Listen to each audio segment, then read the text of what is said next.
بسم اللہ الرحمن الرحیم۔ لاکھوں کروڑوں بے حدود و سلام حضور نبی کریم صلی اللہ علیہ وآلہ وسلم پر، ان کی آل اولاد پر، ان کے صحابہ کرام رضی اللہ تعالیٰ پر۔ ڈاکٹر سید غلام غوث صاحب میروی، جن کا تعلق شہیداں والی مضافات منڈی بہاؤالدین، بیان کرتے ہیں کہ میرے والدین بے اولاد ہونے کی وجہ سے بہت غمگین رہتے تھے۔ حضرت صاحب رحمۃ اللہ کے پرانے مرید تھے۔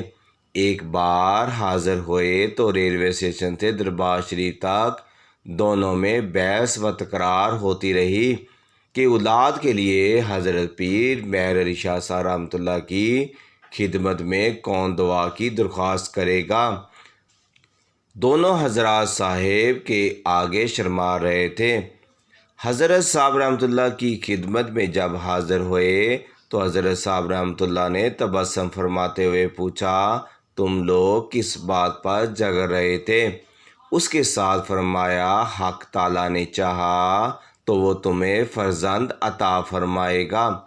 غلام غوث نام رکھنا میری پیدائش سے کچھ عرصہ قبل والد صاحب نے حضرت صاحب رحمۃ اللہ کو اپنے والد صاحب کو، جو کہ حضرت پیر صاحب تونسوی کے مرید تھے، خواب میں دیکھا۔ ایک بچہ ان سے لیا جس کا ایک کان قدر ٹیڑھا تھا اور اس کے پیٹ پر خار مگیلا کی طرح ایک مسئلہ تھا۔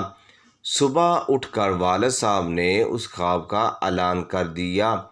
پھر جب میں پیدا ہوا تو لوگ آ کر دونوں نشانیوں کو میرے جسم پر دیکھتے اور حضرت صاحب رحمۃ اللہ کی کرامت کا چرچا کرتے۔ دوستو، یہ تھی آج کی اسلامی ویڈیو۔ اگر یہ ویڈیو آپ کو پسند آئے تو اس ویڈیو کا حصہ بننا چاہتے ہیں تو اس ویڈیو کو لازمی آگے شیئر کریں۔ جزاک اللہ۔